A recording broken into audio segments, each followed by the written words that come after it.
Totoong nanay ni Alice Guo hindi Pilipino, isang purong Chinese.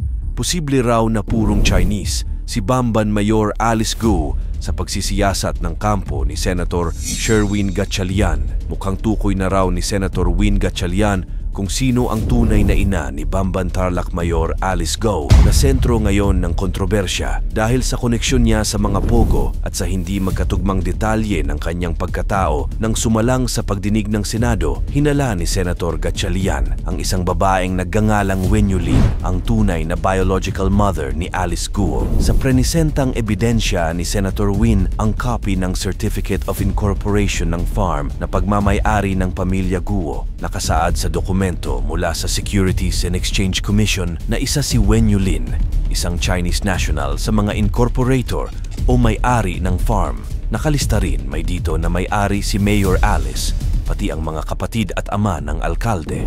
Ani Gatchalian, based on my investigation and asking around, dokumento, personal analysis ko, baka ito yung biological mother niya. She's a Chinese citizen based on the Bureau of Immigration Records. Galing sa Bureau of Immigration yung slide records, Chinese citizen siya. She carries a Chinese passport. Lalo raw tumibay ang hinala nila ng mabisto ang travel records ni Wen Yulin at ama ni Mayor Guo. Madalas daw palang maglabas-masok sa Pilipinas ang dalawa ng magkasama. Dagdag pa ni Gatchalian. At yung tiningnan namin yung travel records, yung tatay niya si Wo Jiangjong at si Wen Yulin travels 170 times in a span of 6 years. So, madalas silang bumabiyahe as a couple.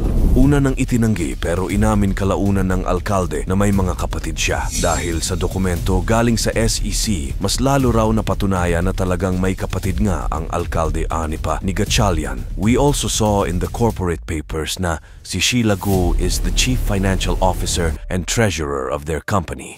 Si Alice is the president of the company. So it's impossible ako yung presidente ng family business. Si Alice ang chief financial officer and treasurer na hindi kayo magkakilala. So magkakilala talaga sila. It corroborates with the flight records na bumabiyahe silang dalawa dahil sa kaliwat kanan na anomalya sa mga negosyo at pagkatao ni Mayor Alice. Gusto na rin paimbestigahan ni Gatchalian kung sangkot din ang mayor sa money laundering. Halos lahat daw kasi ng pera na ginamit para makapagpagawa ng Pogo Hub sa Tarlac galing sa ibang bansa. Kaya nag-request na siya ng executive session sa Senado kasama ang Anti-Money Laundering Council. Ayon sa nakaraang hearing, ayon kay Mayor Guo, di magkatugma ang kaniyang mga sinabi. Una, hindi niya daw kilala ang kaniyang mga kapatid. Nilinaw ni Guo sa kaniyang nakaraang testimonya na hindi niya kilala ang sarili niyang mga kapatid. Sila ay sina Sheila at Seymen Guo. Subalit lumalabas sa travel records ng Bureau of Immigration na 3 beses na silang lumabas ng magkakasama. Ang dalawa niyang kapatid ay nakalista rin bilang co-incorporators sa maraming mga kumpanya tulad ng QJJ Meat Shops Incorporated, Thrillin Q Farm Incorporated, QJJ Embroidery Center Incorporated, QJJ Slaughterhouse Incorporated, QC Genetics Incorporated, RK Land Development Incorporated, at ang The Siopao Bulilits Incorporated. Ibig sabihin, ang simpleng pamumuhay na sinasabi niyang kaniyang kinalakihan ay maaaring isang palabas lamang. Siya at ang kaniyang mga kapatid ay laki sa luho at karangyaan. Nang tanungin si Guo ni Hontiveros kung bakit siya nagsinungaling sa isang bagay na madaling ma-verify ng ahensya, pinaliwanag ni Guo na gusto lang niyang protektahan ang kaniyang mga kapatid dahil pribado silang mga tao. Ang tanging naisagot lamang ni Guo ay ang mga katagang hindi ko po alam. Pangalawa, siya ay only child.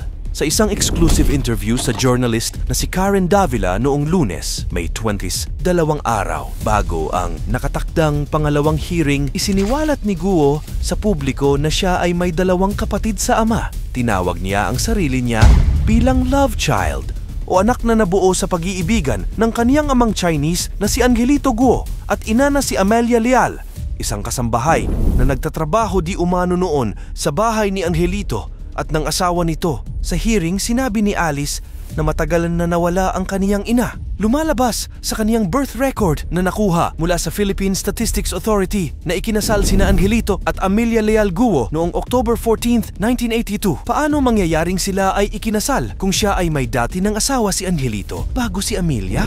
Walang marriage record ang nakuha na magpapatunay sa validity ng kasal ng kaniyang mga magulang. Lumalabas din sa birth certificates ng mayor at ng kaniyang mga sinasabing half-siblings na sina Sheila at Seymen na iisa ang kanilang ina, si Amelia. Pangatlo, walang birth at marriage record sina Angelito at Amelia Guo, taliwas sa nakasulat sa birth certificates ng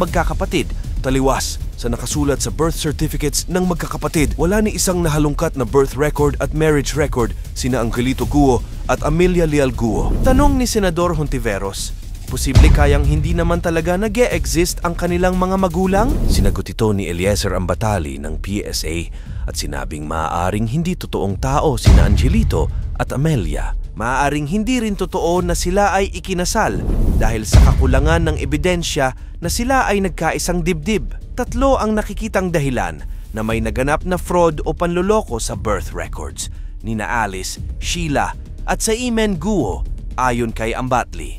Una, ang pinakamadalas na kaso ng fraud na kung tawagin ay tampering, kung saan ay binabago ang totoong impormasyon upang pagmukhaing legal at bago ang isang dokumento. Maaaring ang totoong ina ni Alice ay hindi ang kasambahay na si Amelia, kundi ang pinagsisilbihan niyang asawa ni Angelito. Maaari ding si Amelia nga ang ina, ngunit itinago at binura ang marriage records at birth records mula sa mismong opisina ng local civil registry. Hindi malabong mangyari ito dahil sa kapangyarihan at yaman ng mga Guo. Pangalawa ay ang fraud at the source. Ito di umano ay ang pagbibigay ng maling impormasyon sa local civil registry noong ipinapagawa ang delayed registration of birth ni Alice Guo na tinama rin ni Hontiveros na ginawa noong 2005 at hindi noong 2003. Ibig sabihin, 19 years old na si Alice nang siya ay i-register sa lokal ng Tarlac. At pangatlo, ang identity fraud.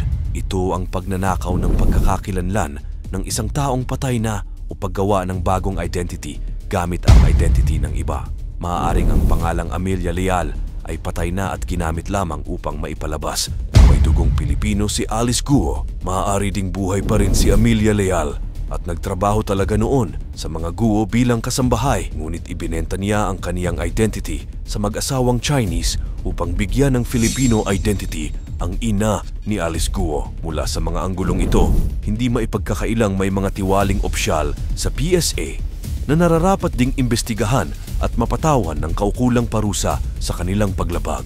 Hindi kumbinsido si Hontiveros sa mga pahayag ng alkalde at sinabing siya ay nagsisinungaling. Pinakilala niya si Gamo na may direktang koneksyon sa lahat ng mga negosyo sa ilalim ng pangalan ni Guo. Kung totoong hindi niya ito kilala, paano nangyari iyon kung siya mismo bilang mayor ang nag-a-approve ng business permits para kay Gamo? Hindi ba sila nagkikita? Kung walang pakundangan siyang naglalabas ng business permits sa isang negosyante na hindi niya kilala, ito ay isang violation sa Graft and Corruption Practices Act ng bansa. Ano ang masasabi mo sa unti-unting linaw ng tungkol sa katauhan ni Mayor Alice Guo na siya pala ay isang Chinese? E-komento mo naman ito sa ibaba. Huwag kalimutang i-like at i-share ang ating video. Salamat at God bless.